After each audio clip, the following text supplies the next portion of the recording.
we're going to leave Gloucester, but we will return. The first thing we're going to do is head through the swing bridge, which hopefully will open for us.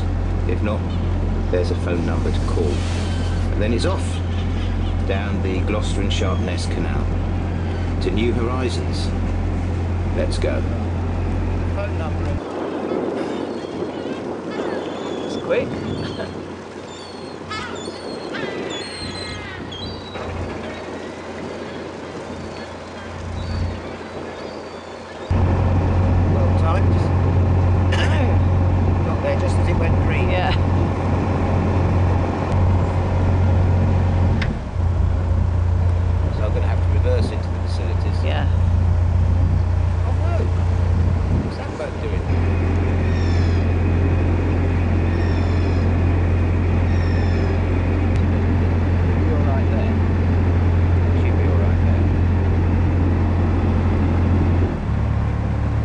Well, so far we've come a long way.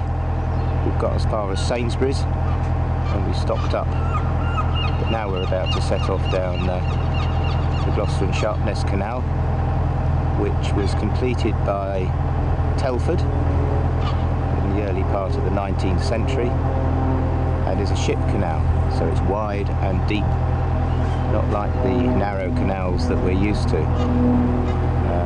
At the time of its construction, it was apparently the widest and deepest canal in the world. So it was a real engineering masterpiece. No locks, but plenty of swing bridges. Never been down it before. Let's see how we go. Apparently lock keeper's just opening the bridge for us.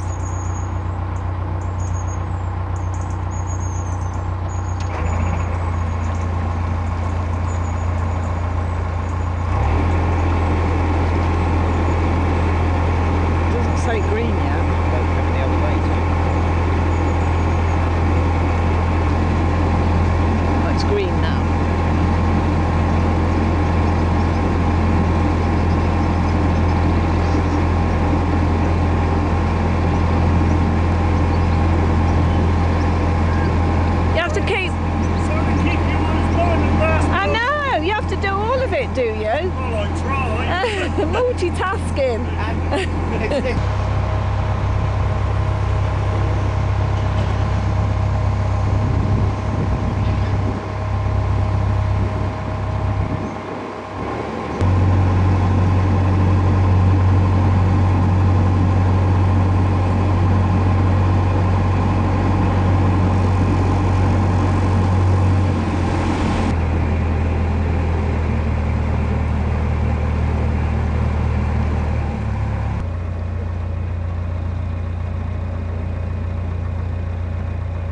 The streets the houses were built on, this old oil tanker terminal, were named after the oil tankers that used to bring the oil.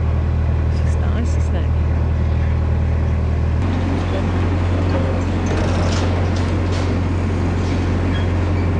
Here's the painted everything.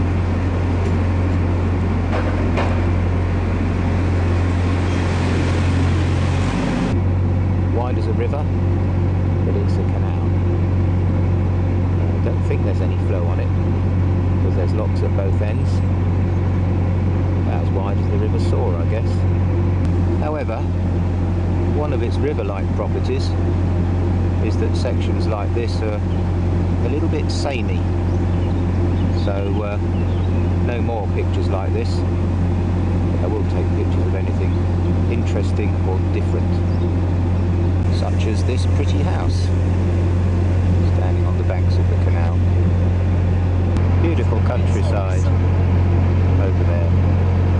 We've come out of this cutting. It's an old Dutch barge by the looks of it, unless it's one of the barges that used to ply this canal, now changed to leisure use. We shall never know. More big boats on these permanent moorings just before Park End Swing Bridge, which will have to open for us.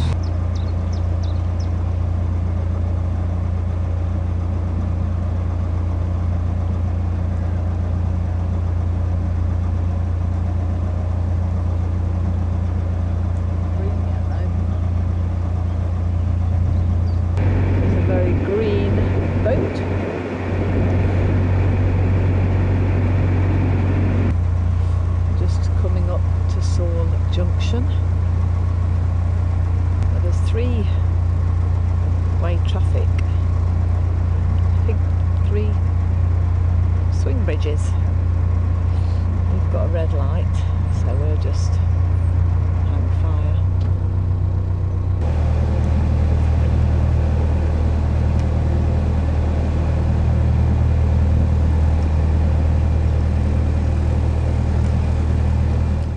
Saul Junction. Never been here before. Looks an interesting place. We're sort of on a big canal, but far away from the centre of the network here. It's got that slightly far away feel about it. I think we'll stop here and have a little look around later. But first, lunch. This is the Willow Trust boat. Is it maybe like the Peterlee Merchant? A lot of people on it having a trip. Might be turn around actually.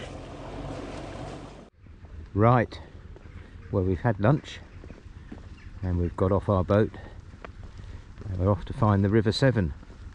Remember, this ship canal bypasses a difficult and almost non-navigable section of the River Severn. So let's walk back down the canal, then find our way to the river.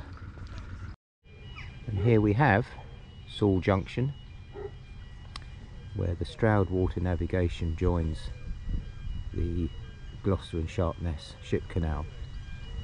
The Stroud Water Navigation went to Stroud, and subsequently the Thames and Severn Canal opened between Stroud and the River Thames, which meant that you could go from here to the Thames and London.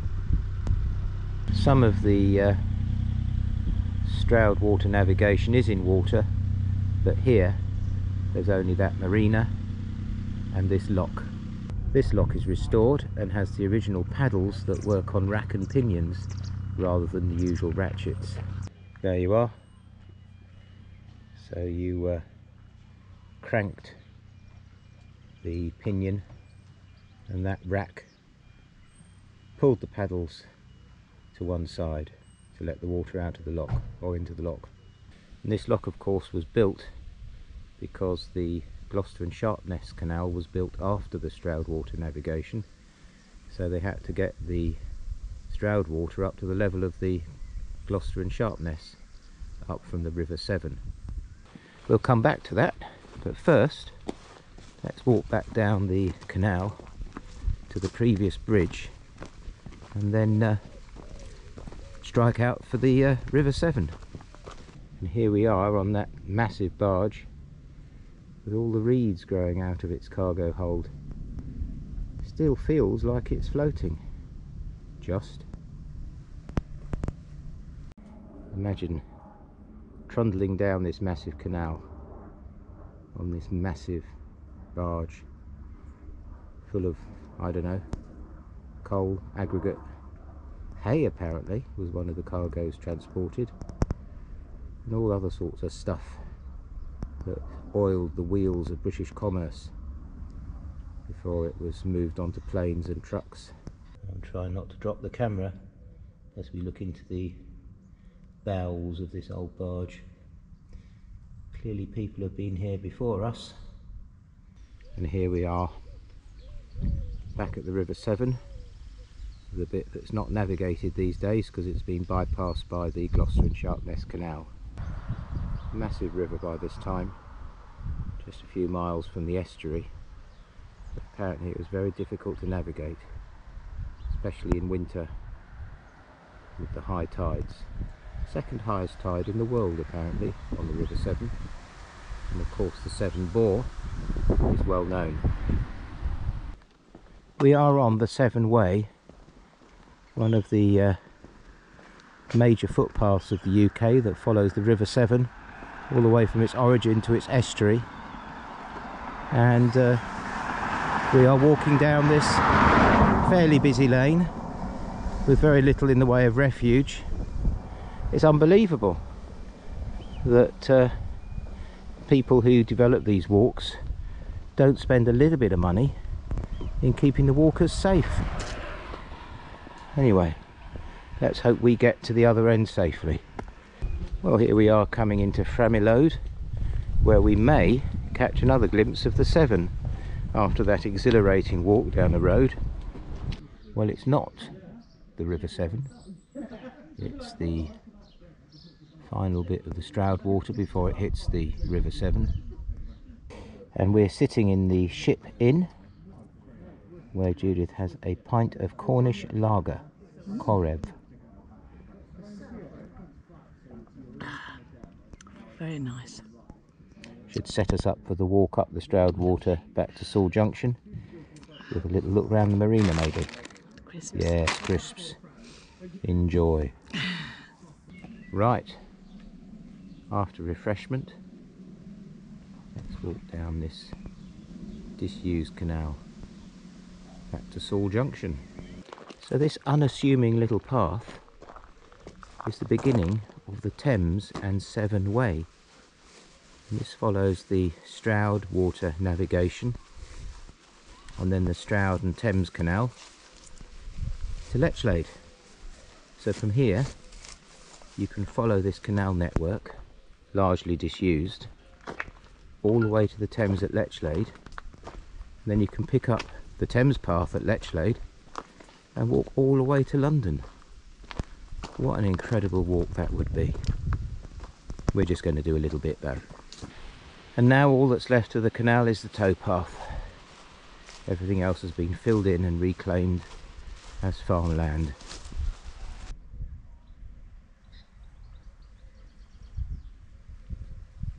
Here we are just below that lock at Sewell Junction, standing on the bed of the old canal before we go into the bit that's still in water, although there is another bit further along that's disconnected but in water.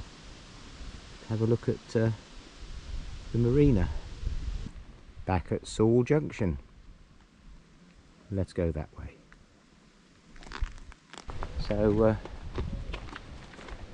just coming to the end of the moorings of the Sewell Boat Owners Association, which is pretty much the end of this little bit of the Stroud water navigation. And there it goes onwards to dereliction, partial restoration, more dereliction, and ultimately the Thames, heading back to Sewell Junction. What a lovely walk. Always interesting to explore where you moor up. I think now we deserve a little bit of a sit down and a rest and a chilled evening on our boat. Final footnote note though, look at this galleon on the canal, complete with cannon ready to repel boarders. Amazing.